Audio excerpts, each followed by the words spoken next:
10 तासापासून मस्साजोगमध्ये ठिय्या आंदोलन आहे आणि याच आंदोलनाला भेट देण्यासाठी पाठिंबा म्हणून मनोज जरांगे पाटील देखील आहेत। पाटील साहेब, 10 तासापासून आंदोलन सुरू आहे। 2 तास झाले तुम्ही पण इथं आहात। आता संवाद साधलाय तुम्ही वरिष्ठ पोलीस अधिकाऱ्यांशी, काय बोलणं झालंय? नाही, मी पाठिंबा नाही, माझं कर्तव्य आहे ते पार पाडतोय। एक समाजाच्या भावाचा खून होतोय आणि त्याच्यासाठी या गावकऱ्यांना 24 घंट्यापासून वेठीस धरलं जात आहे।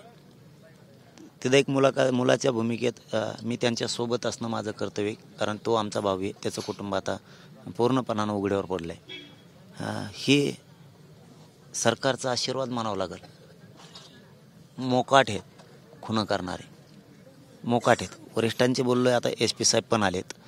कालपासून लक्ष दिलं जात नव्हतं माझ्या गोरगरीब मराठ्यांकडे, आता SP साहेब पण इथं आलेत, आजी साहेब पण यायला लागलेत इथं आणि ते प्रक्रिया पूर्ण करायला लागलेत। आता करायला लागलेत म्हणून करायलाच लागले म्हणणार मी नव्हते त्यावेळेस त्याच्यात बोललो, आता करायलेत तर करायलाच लागलो म्हणणार आहे। फक्त माझं एक खूप दुःख आहे ते असं की 24 घंटे झालेत आमच्या बांधवांचे बॉडी तिथं आहे आणि ते आम्हाला पावत नाही। आपण तिची विटंबना केल्यासारखं सरकार करायला लागलं आहे की 24 घंटे होऊन गेलेत, त्यांचं PM करायचं, अंत्यसंस्कार करायचे त्यांच्यावरती आणि जी मागणी आहे तिला न्याय देत नाही। परंतु आता वरून निरोप आला आहे की आम्ही CIDची पण चौकशी करायला तयार आहेत। कोणाचा निरोप आला? ते आजी साहेबांना सांगितलं आहे आता की SP साहेबांना की करायला तयार आहेत। ते स्वतः बोलतील, मी काय अधिकृत नाही आहे, प्रशासक ते आहेत, ते अधिकृत बोलतील त्याच्यावरती। हे खोटंही असू शकतं आम्हाला उठवण्यासाठी, पण इथं आल्यामुळे चक्र फिरले असं म्हणायचं आहे। इथं आले तुम्ही म्हणून हे सगळी सिस्टीम फिरली। अरे बाबा, दिवाच विजला की आमचा, याच्यापेक्षा आणखीन काय करायचं यांना? आज ते लेकरं उन्हात पडले, हे लेकरू आहे त्या भावाचं। एवढा प्रामाणिक तो माणूस होता की खूप प्रामाणिक, मारला ना। मग आता त्यांची CID चौकशी करायची, ती मागणी गावकऱ्यांनी लावून धरली, तर त्यांचा निरोप आला की हो आम्ही CID तपास करतोय, आम्ही सरकारी वकील पण देतोय। आणखीन काय, ती या फारच चुकीला होता त्यांनी सगळा, तोही व्यवस्थित करतोय। अशा ज्या 2-4 त्यांच्या ज्या कलम ते सगळं करायलेत आता लगेच। कुठले कलम लावतील, कुठले गुन्हे दाखल होतील? आता माणूस मेल्यावर 302च असतो, कारण कायदा तर तेच सांगतो, त्याच पद्धतीनं व्हायला पाहिजे। बेजबाबदारपणाने जर वागलं आणि मग जर डोकं पिसळलं ना मग काही खरं नाही बरं का। जवळ माझा समाज संयमात आहे, मी संयमात आहे, शेवटी आमचं काळीच गेलं आहे। खून हे कळतं आहे का सरकारला? खून म्हणजे काय? तुझ्या घरातला झाल्यावर आमच्या घरातला झाला आहे तरी आम्ही संयमान आहेत। त्या आरोपीला लवकर धरायचं आहे, सगळ्याची सगळ्या, सरकारनं त्यांना मध्ये टाकायचं आहे, वेळ मारून न्यायची नाही, त्यांची CID चौकशी करायची, सरकारी वकिलामार्फत फास्ट ट्रॅक कोर्टात चालून त्याला फाशीची शिक्षा झाली पाहिजे, यासाठी करायचं। ते दोन बी, ते कोण पोलीस आहेत ना ते निलंबित झाले पाहिजेत, हे काम करायचं। तुम्ही ह्यो खून झाला आहे मजा जर बघितली ना आणि जर का मग डोकं पिसळलं ना तर परत म्हणू नका हे काय झालं। पुन्हा राज्यातला सगळा मराठा आहे बीड जिल्ह्यात येईल। जे कोणी माजलेत ना त्यांच्या नेत्याने त्यांना जरा नीट सांगा, पुढं तरी तुम्हाला शेवटचं सांगणार आहे मी आता, माज ठेवू नका, वाईट होईल बरं का, तुम्हाला सांगतो वाईट होईल। आम्हाला डवचू नका बार, तुम्ही आता खून केलाय, ही तुमची परिसीमा शेवटची आता। तुम्ही ही बीडमधले आहात, गेल्या काही महिन्यापासून बघतोय बीडमधलं सामाजिक स्वास्थ्य हे बिघडलेलं आहे। आज तर खून झालाय, बीड की बिहार अशी चर्चा होते। नका होऊ देऊ, पश्चाताप येईन बरं का। तुम्हाला वाटत असेल आम्ही अमुक आहेत आणि तमुक आहेत, एकदा जर मराठी बिथारले ना पळायला जागा नाही राहायची बरं का। समजून सांगा तुमच्या लोकाला, तुम्हाला दोघाला सांगतो, तुमच्या लोकाला तुम्ही समजून सांगा, खून होऊन हे लोक संयमात आहेत। जर संयम तुटला तुम्ही लांबचा विचार करा बरं का भविष्याचा। तुम्हाला मी लय पोटतिडकीन सांगतोय, तुम्ही माझी भावना समजूनच घ्या.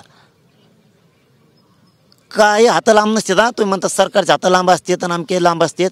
एकदा जर माझ्या समाजाचा हात सुटला तर कोणाचा हात लांब नाही आहे. तुमच्या लोकाला समजून सांगा, जातीवाद होऊन देऊ नका. आम्हाला जातीवाद करायचा नाही. आम्ही आजही याला जातीचा रंग दिलेला नाही. जातीचे लोक मोकाट सोडून विनाकारण दूषित वातावरण होऊन देऊ नका. तुम्ही काहीच नाहीत बरं का. तुम्हाला वाटत असेल 4 टक्कूचे असं करायलेत तसं करायलेत. जर का संयम ढळला ना समाजाचा, तुम्ही पुन्हा चांगले धडे द्या. तुम्हाला शेवट सांगतो मी, तुम्ही चांगले धडे द्या. तुमच्या लोकांना जरा समजून सांगायचा प्रयत्न करा. हट्टी राहू नका. इतके दुष्परिणाम वाईट होतील ना, तुम्हाला वाटेल त्या टायमाला शिकेल असतं तर बरं झालं असतं. उठाव घेईल बरं का समाज. 24 तास होत आहेत. संतोषचा मृतदेह जो आहे आताही शासकीय रुग्णालयात आहे. PM झालेलं नाही. आता पुढचं काय ठरलंय? PM कधी होणार आहे? अंतिम संस्कार कधी होणार आहेत? काही बातचीत वगैरे झाली नातेवाईकाशी, प्रशासनाशी? हो, तीच माझी त्यांच्याशी पण चर्चा केली मी, माता माऊल्यांशी, सगळ्यांशी, की आपलं शेवटी आपलं लेकरू गेलेलं आहे. आपल्याला त्यांच्या देहाशी सरकार जरी छळ करायला लागलं, विटंबना करायला लागलं, तरी आपल्या लेकराशी आपल्याला विटंबना नाही करायची. आपण त्यांच्याकडून ते निलंबनाचं त्याचं लेखी घेऊ किंवा त्यांचे शब्द घेऊ आणि आपण आपल्या लेकरांचं अंत्यसंस्कार करूयात. कारण सरकार छळ करायला आपण नको करायला त्यांच्या बर्डीशी. कारण शेवटी आपलं ते गावचं लेकरू आहे, आपल्या महाराष्ट्राचं लेकरू आहे. यांना जातीवादात डुबून मारायचं आहे. आपल्याला जातीवादात डुबून नाही मारायचं. हां, जातीवाद आपल्याला नाही करायचा आहे. यांना जातीवादच करायचा आहे. बहुतेक यांना नसन नीट राहू द्यायचं. शेवटी त्यांच्या डोक्यात काही असू शकतं. शेवटी मराठ्यांना डोक्यात घ्यावाच लागेल. मग तशी वेळ यांनी आणू नये. पोलीस अधीक्षक अविनाश बारगळ तुमच्यासोबत होते, त्यांचे सहकारी पण होते. काय संवाद झाला? आरोपींना पकडण्यासाठी किती पोलीस पथकं वगैरे तैनात केलीत आणि आतापर्यंत किती आरोपींना अटक वगैरे केली? काही बोलणं झालंय तुमचं? सगळं विचारलंय मी त्यांना. आता ते फोन लावायसाठी गेलेत कुठंतरी. फोन लावून वापस येतील. पथकं रवाना केलेत असं सांगितलं, पण किती केलेत ते सगळं सांगतोय म्हणले. ते पथकं रवाना केलेत. आरोपी आम्ही पकडतोय. वेळ सांगणं बरोबर नाही असं ते म्हणलेत.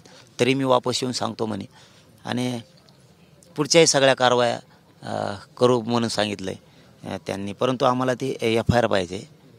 ते चुकीचं झालेलं आहे. ते FIR पाहिजे. त्याच्यासाठी आम्ही इथं थांबलो आहे. आम्हाला ते निलंबनं पाहिजेत. पण याच्या पलीकडं मी समाजाला सांगितलं आहे की आपल्याला आपल्या भावाच्या बॉडीची विटंबना नको आहे. कारण 24 घंटे झालेत. सरकार विटंबना करायला लागले, छळ करायला लागले. आपण आपल्या लेकराशी आपण लढू, संघर्ष करू, न्याय मिळू. या कुटुंबाला न्याय मिळवून देऊ, त्या भावाला सुद्धा न्याय मिळवून देऊ. 100% लढू. सरकारच्या विरोधात दंड थोपटू. आपण आपल्या भावाला 100% न्याय देऊ, कुटुंबाला सुद्धा न्याय देऊ. आणि सरकारनं 100% यांच्या कुटुंबाच्या पाठीशी उभं राहायला पाहिजे. त्यांना आता ती भरून निघणारच नाही आहे काही केल्यानं, पण मदतसुद्धा सरकारनं त्यांना केली पाहिजे. त्याला फाशीसुद्धा शिक्षा झाली पाहिजे. आणि यासाठी महाराष्ट्रातला मराठा समाज आम्ही लढणार आहेत. नक्कीच संतोष देशमुख यांचा मृत्यू होऊन आता तब्बल 24 तास उलटत आहेत. मात्र मृतदेहाची विटंबना होऊ नये असं मनोज जरांगे पाटील सांगताना पाहायला मिळतं. तर दुसरीकडे हा संघर्ष आहे. महाराष्ट्रातल्या मराठा समाजाला सांगतो की जरा मॅसेज फिरायलेत बीड जिल्ह्यातल्या पण आणि महाराष्ट्रातल्या पण. सगळ्यांनी शांतता राहा, संयम ठेवा. आम्ही आहे तिथं. न्याय घेतल्याशिवाय इथल्या माणसांचं मन हो म्हणल्याशिवाय मी तरी उठत नाही. हे शब्द फक्त सगळे शांत राहा, संयम कुणी सोडू नका. कारण सोशल मीडिया थोडं राज्यात वातावरण ढवळायला लागले. शांत राहा ही माझी विनंती. इथल्या लोकांचं मनाचं समाधान न्याय झाल्याशिवाय मी उठणार नाही. तोपर्यंत तुम्हाला सगळं ऐकायला मीडियाच्या माध्यमातून मिळणार आहे. न्यायाशिवाय हे गाव उठत नाही. मी पण इथंचे संयम धरा, शांत राहा. नक्कीच राज्यामध्ये सध्या सोशल माध्यमाच्या माध्यमातून चुकीचे मेसेज व्हायरल होत आहेत. त्यामुळे काही होऊ शकतो. म्हणून आपला संयम ढळू नका. शेवटपर्यंत मी या लढ्यामध्ये सामील आहे. न्याय दिल्याशिवाय मी गप्प बसणार नाही असेही मनोज जरांगे पाटील यांनी यावेळी सांगितलेलं आहे.